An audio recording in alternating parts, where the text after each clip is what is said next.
اور پھر حضور علیہ السلام کو سلطان اور بادشاہ اور نبی اور رسول اور سربراہ اور قائد اور رہبر اور ہادی صرف ایک عالم انسانیت کے لیے نہیں بنایا بلکہ کل عوالم کے لیے بنایا. اس لیے میں کہہ رہا ہوں جمی کائنات کے لیے سلطان. ارشاد ہوا قرآن مجید میں تبارک الذی نزل الفرقان علی عبدہ لیکون للعالمین نذیرا. اللہ رب العزت نے اپنی ذات کے لیے فرمایا الحمدللہ رب العالمین، میں رب ہوں سارے عالمین کا، کل کائناتوں کا. اور رسول پاک صلی اللہ علیہ وسلم کے لیے فرمایا لیکون للعالمین نذیرا، حضور نذیر ہیں، ڈر سنانے والے ہیں اللہ کے امر کا کل عالمین کو. اور فرمایا وما ارسلناک الا رحمتا للعالمین، کل جہانوں اور کائناتوں کے لیے حضور رحمت بن کے آ گئے. حضور کو رحمت بنایا گیا. وراحما للعالمین، حضور سبب رحمت بھی ہوئے، حضور خود بھی رحمت ہوئے، اور حضور رحمت فرمانے والے بھی ہوئے. کل کائناتوں پر حضور رحمت فرمانے والے.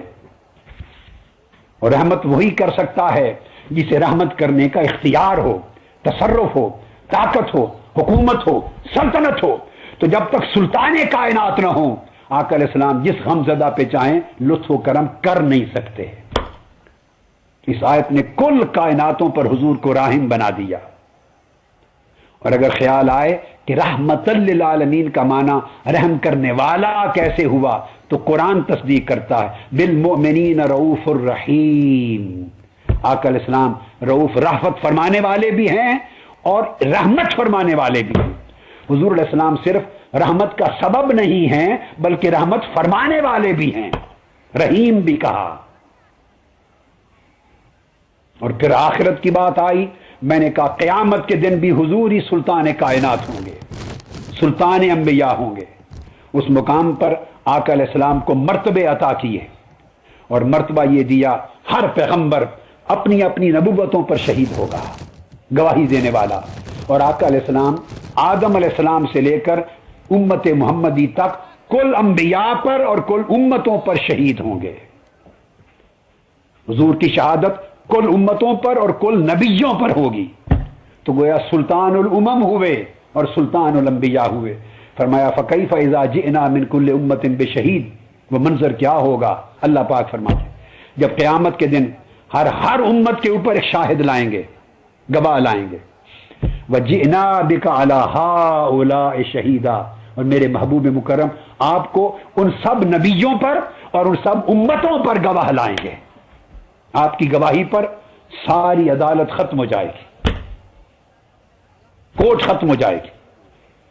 اور پھر آقا علیہ الصلوۃ والسلام کو قیامت کے دن جو مقام عطا ہوگا وہ سن لیجئے.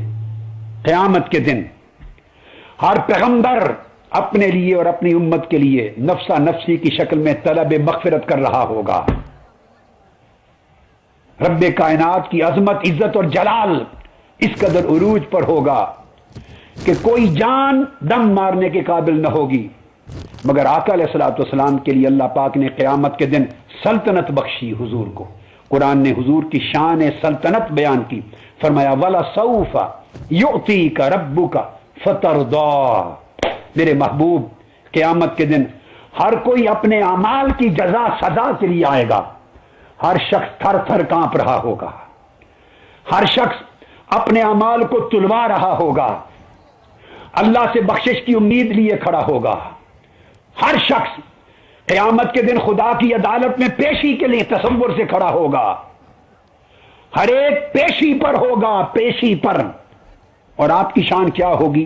وَلَسَوْفَ يُعْطِيكَ رَبُّكَ فَتَرْضَىٰ، آپ کو رب کائنات مقام محبوبیت پر بٹھائیں گے اور آپ سے پوچھیں گے محبوب جتنی بخشش کروانی ہے کرواتے جائیے. بخشش آپ کے کہنے پر ہوگی اور اس وقت تک ہوگی جب آپ خود نہیں کہہ دیں گے باری تعالیٰ میں اب راضی ہو گیا.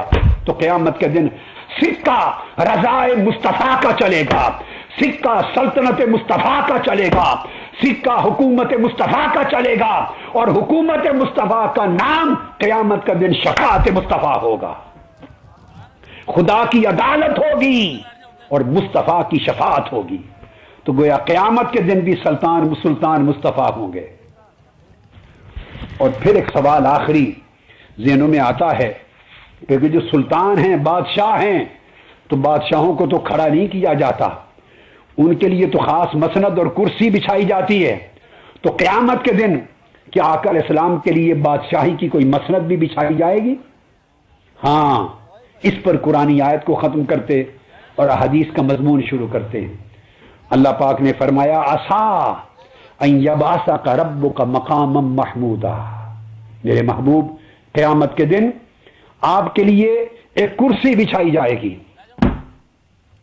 مسند بچھائی جائے گی، اور اس کا نام مقام محمود ہوگا، جس پر بیٹھ کر آپ شفاعت کریں گے.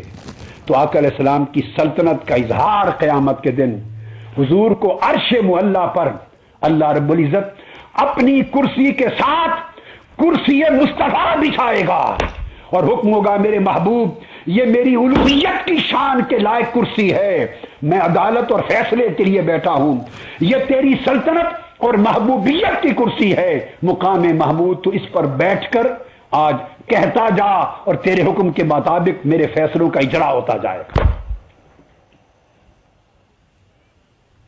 تو آقا علیہ السلام کی سلطنت کے لیے کرسی بچھائی جائے گی. یہ قرآن مجید کی میں نے آیات پیش کر دی.